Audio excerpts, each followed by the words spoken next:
Hi and welcome. I'm Steve Martorano and this is the Behavioral Corner.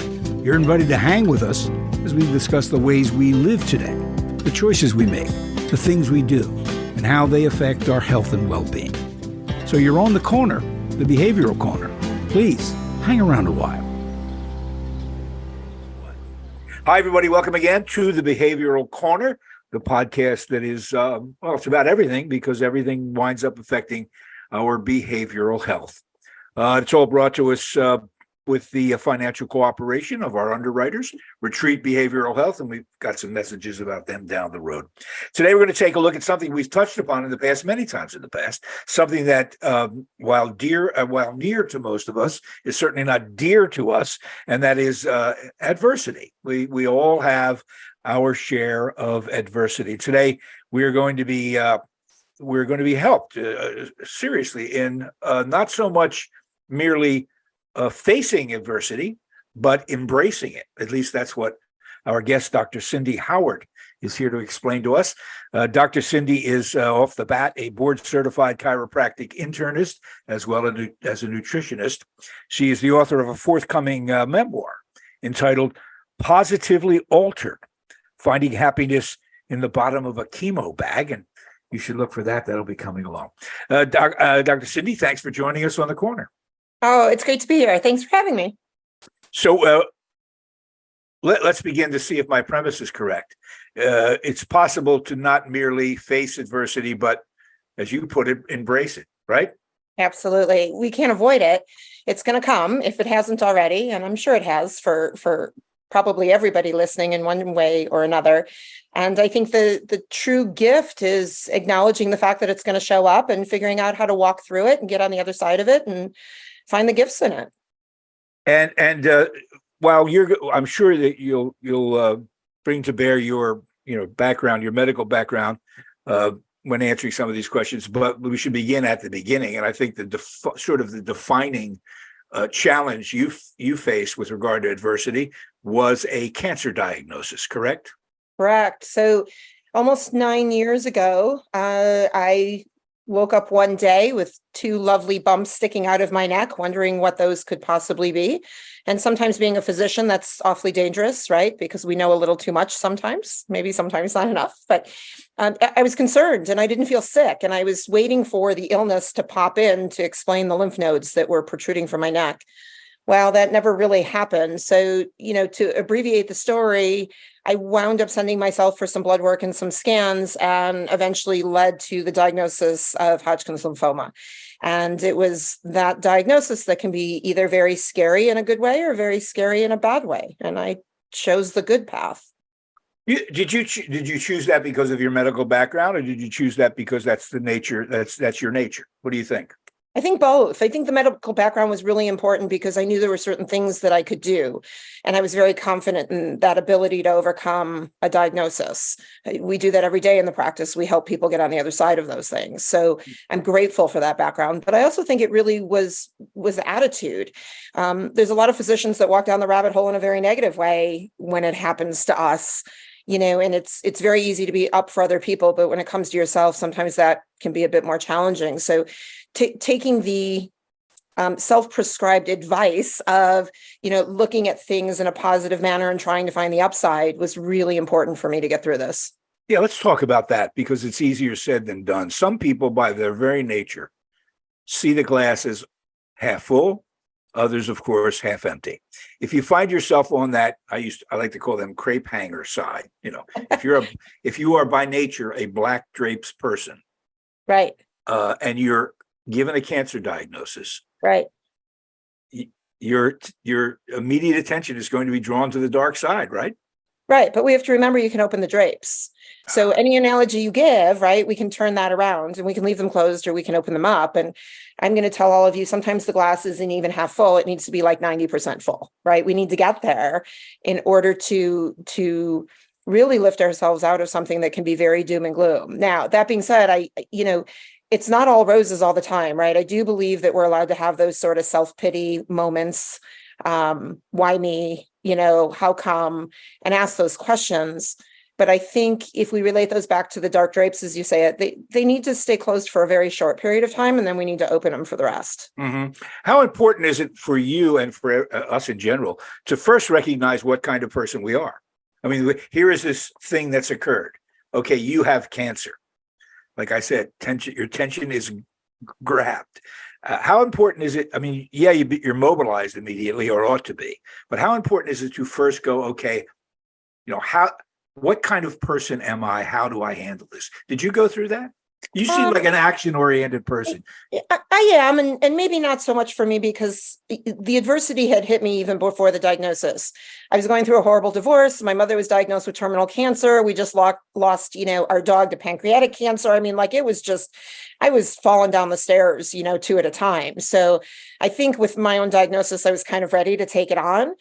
But at the same time, it is important to know who we are and how we operate and how we succeed, because nobody is going to be me and I'm not going to be anybody else, right? And the recognition of what our skill set is and what we bring is really important, so that we can figure out how to address those things when they show up.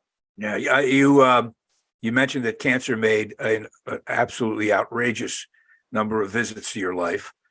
Do you think that much adversity gets you better at dealing with it, or is there a danger that it will just wear you down? I mean, it's like a muscle, isn't it? The more you exercise it, the better you get at it.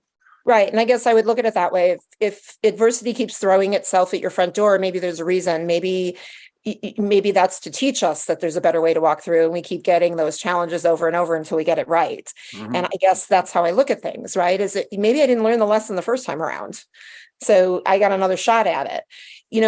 I'd love to share something with you. A very good friend of mine challenged me with something when I first came across the diagnosis, and I sat down and I had lunch with her, and I said, I said to her, "Wendy, I have cancer." And she said, "No, you don't." And I said, "No, yes, I do. I mean, I have the piece of paper to prove it. I have the diagnosis, I have the biopsy, I have cancer." And she said, "No, you don't have cancer." She said, "Stop owning it. Stop using the word have. You're owning that word at that point." She said, "Walk through it." She said, "You're going to experience cancer." And it was a very profound way of looking at adversity, right? Again, we're all going to have it, regardless of how significant we perceive it to be.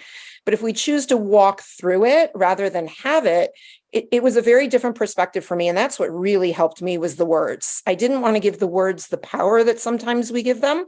I took the power away from the diagnosis and was able to walk through it. And by that, you mean, I think, it's easier to embrace or walk through adversity if you begin at a different place than crisis, disease, and went to challenge, and motivation. Do you know what I mean? I mean, is that what you mean? Because some people are listening going, how do you walk through cancer? Right. It's perspective, right? It's perspective. Right. And I think it does come down to those words, right? So we've created an environment in today's society where there are certain words that have a very negative connotation. And I wish we could change that truly, right? And alter the energy that we give some of those words. Because there are lots of us, take cancer, for example, that get on the other side of it and use it as a learning experience and don't let it take over in a way that can be, ultimately detrimental or harmful. And I get it. There are some people that won't survive that activity, right? Or that diagnosis, just like many other things in our life. But a lot of us really can't overcome that. So to take a scary word like that and pull away its power, I think is a really great first step. And say, you know what, I got this. I can do this. We're fortunate in that cancer has moved from, almost an automatic death sentence to something more widely treatable and survivable. Now, let me ask you about something like the language, because I agree with you. What may look like, and I hate this, wokeness run amok and all that stuff. Words have power. Words have power. If you call someone who has a serious substance abuse problem, a junkie, you are reducing them immediately, whether you're aware of it or not. So words have power. Let me ask you about cancer survivor. How do you feel about that phrase? Or do you identify? You obviously have survived cancer, but do you identify as a cancer survivor? Well, I don't list it as a pronoun. So, I haven't quite gotten to that level yet. I think we survive life. I mean, every day we've survived something. Is my story any more important because there was a big scary word attached to it than somebody else's? I don't think so. So I I don't know. I don't know that we need to elevate ourselves in that capacity either. I'm very proud of the journey I walked through. I'm very proud of the choices. I'm excited to share that with people, to hopefully inspire and encourage people to look at things maybe a little bit differently than they have before. But no, I don't typically walk around and go, oh, I'm a Hodgkin's lymphoma survivor. I mean, I guess if the opportunity comes up, that word, because it's sort of mainstay, but no, I wouldn't walk around touting that. And before we move on to some other areas of embracing adversity, you are 10 years into the process, and now, for all practical purposes, you're cured, right? Correct. So Hodgkin's lymphoma is deemed curable at that 5-year mark, which I've surpassed, which is great. That's the other thing I think is I wish I have to stop using the word wish too. That's sort of an empty promise, right? I would love to change that aspect too of the time frame that we put on some of these things. Really, it's not up to anybody. There's nothing to say that I won't face another health challenge that may come on top of this one. There's nothing to say that just because somebody told me it was 5 years, that's really true. I mean, blood work looks good. I feel amazing. There's no signs, but we put these labels on things that I think also are very detrimental from a mental aspect, right? Because we use them as a place of either success or not success. Yeah. And I wish our success was more on how we feel every day. Sure. I mean, beyond the obviously great news that you're healthy, the other benefit, seems to me, would be to go, well, that doesn't mean the end of adversity. It just means I dealt with that one. And when the next one comes along, I'll deal with that one. I'm much better trained at this point. You know what? I'm sure that you can be confident that the next thing coming along, you'll at least not get blindsided by it, right? Okay, here it comes. Dr. Cindy Howard is our guest. She's about to publish a book. In fact, I guess the Kindle versions are available already on Amazon. You can pre-order the ebook version. The book will drop on September 12th. Positively Altered, finding happiness in the bottom of a chemo bag. It's 34 life stories that Dr. Cindy has put together to demonstrate, surviving life. It's an interesting way to put it, surviving life. I know that throughout, this thing is laced with humor, because you think that's critical. Tell us why. I do. I learned a long time ago to laugh out loud and to laugh at myself. And I find that laughter is part of the health journey. It's a great way to look at things without being too serious. And it keeps me in the right perspective versus, victim mode. It keeps me in sort of that comedian mode. And I think it's a really healthy place to sit, at least for me. Yeah. We say humor, and we're I think you mean in a broader sense than I can tell a joke, but it's an attitude about adversity that allows you to see and this is the word I keep coming back to, the kind of ludicrous nature of it. Right. First of all, cancer is ludicrous, right? It's insane that your body should begin turning on you, right? It's like crazy, right? So if you can't sort of understand how ridiculous that is, it's really going to be much more difficult to fight it. Maybe it was just a bad joke. I don't know. Well, but this, and the whole thing's a joke. I mean, the idea that we all know how it ends, no matter what shape we're in, we all know the end of the story. It's kind of ridiculous. Well, it is, but I think that's the fun part, and I get a lot of pushback when I say I made cancer fun. People look at me like I've lost my mind. Right. But I think that's my path, is whether today is my last day or I've got 50 more years left, it's to enjoy that journey on the way there. Yeah, right. I mean, it does sound, sort of flippant and dismissive, but it's not. I think it's a deeply important thing that you bring up here about humor and the right attitude. I know cognitive behavior theory is boiled down to its essence: change the way you think, and you will change the way you behave. When you give people advice, do you live by that notion? I do. I'm very big on what we call I am statements. And I do this in my personal life and in my practice. And it is to become what we believe, right? I am beautiful. I am smart. I am sexy. I am intelligent. I am healthy. I am whatever it is I am. And some days I might not really be those things, but it's what we tend to believe. And that ownership of the I ams are what help create the change in our attitude. Well, what are the nature of the 34 stories? Are they all, is each story about an adverse situation that you overcame? What are a couple of examples of the stories? Yeah, not necessarily. So they came from a journal I kept as I was walking through Hodgkin's lymphoma, and some of it was about treatment and some of it's about health, and some of it is just, as you say, ridiculousness on on certain topics. So, one story I talk about my 2 martini accident, which happens to be my oldest daughter. Yeah. And when she found out she was an accident, the boys gave her, I have 2 boys too, they gave her a pretty hard time, but she was a great accident. And, the story goes where I was about dancing on the bar, holding my 3rd martini, and my husband at the time, he's now my ex-husband, but my husband at the time said, come on, we're going home, which was probably a really smart move, but, of course, led to the pregnancy of my oldest child, who is just a gift. And the story of how that goes. And again, how sometimes things don't always happen the way you predict them, but yet they can turn into these wonderful, beautiful things, at the end, even if it wasn't planned. Yeah. There's all kinds of stories like that don't necessarily have to do with my walk through cancer. Right. That's what I wanted to bring up, because you also bring to this your work as a internist, a chiropractic internist, and a nutritionist. I want to spend a couple of minutes talking about that work. Do you believe that we are what we eat? I do. I always joked that 80% of my patient population would go away if we ate really well. The problem is we're no longer eating food, right? We're eating adulterated product that can live in your pantry for, a couple of years with a long expiration date.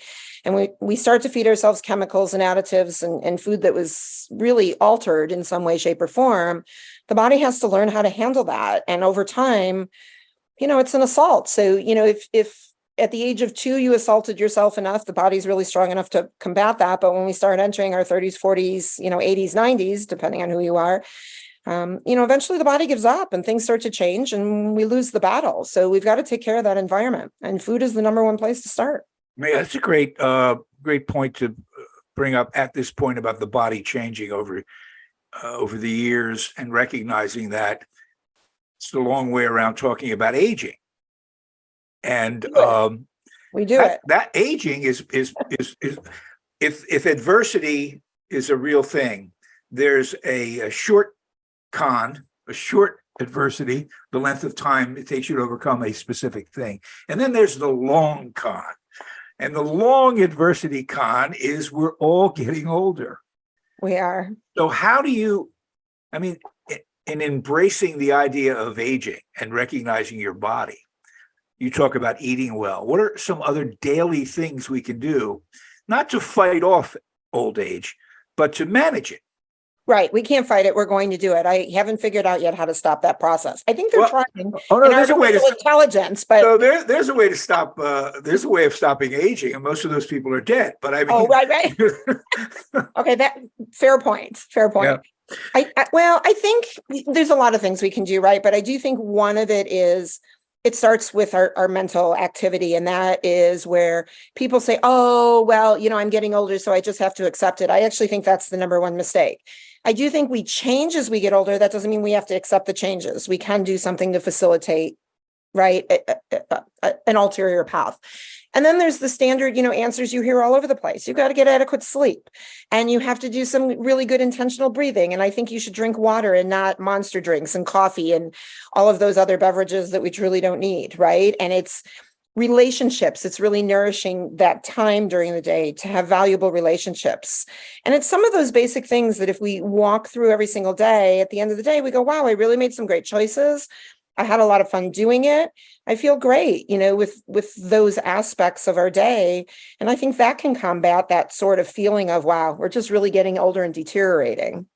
We keep circling back to the notion that our attitude and the way we think is as critically important as what we eat, and the doctor's advice that we listen to, and the exercises that we perform.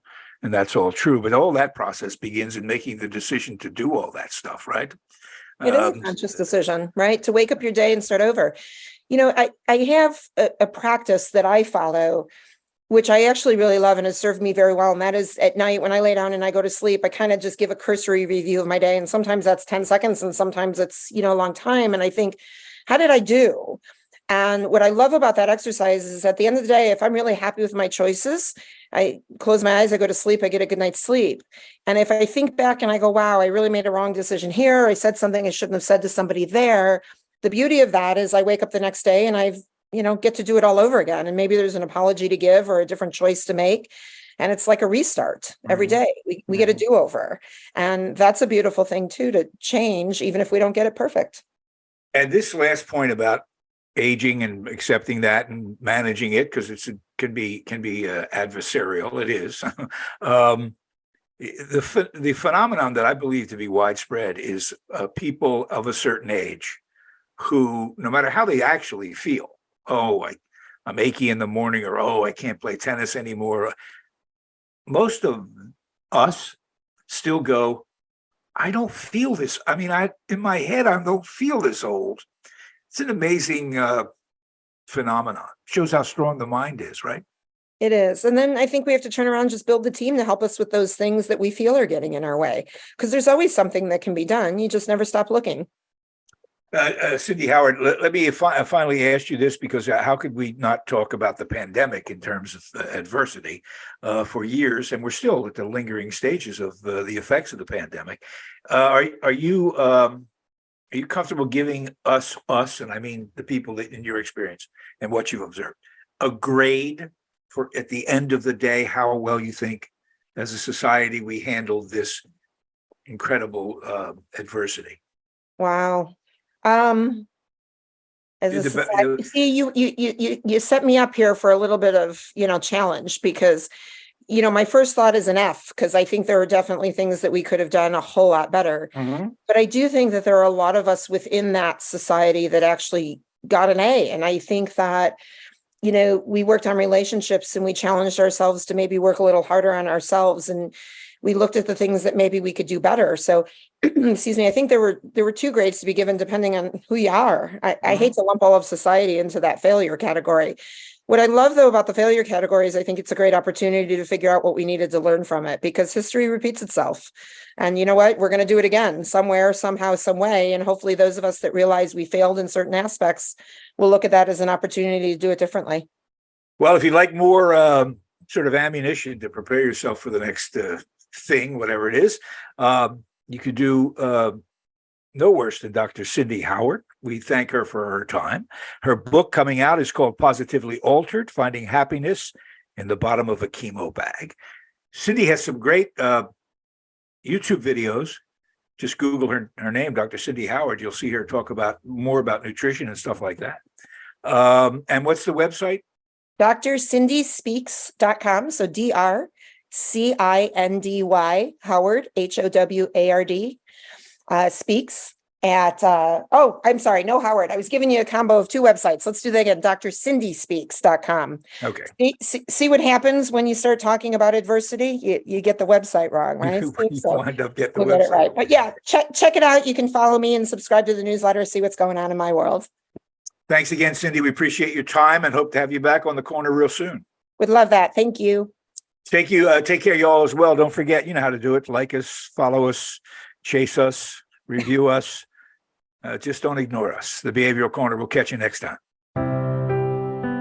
Retreat Behavioral Health has proudly been serving the community for over 10 years. Here at Retreat, we believe in the power of connection and quality care. We offer comprehensive, holistic, and compassionate treatment from industry-leading experts. Call 855-802-6600 or visit us at www.retreatbehavioralhealth.com to begin your journey today.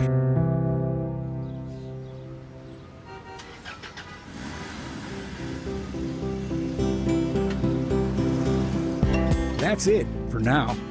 And make us a habit, hanging out at the Behavioral Corner. And when we're not hanging, follow us on Facebook, Instagram, and Twitter. on the Behavioral Corner.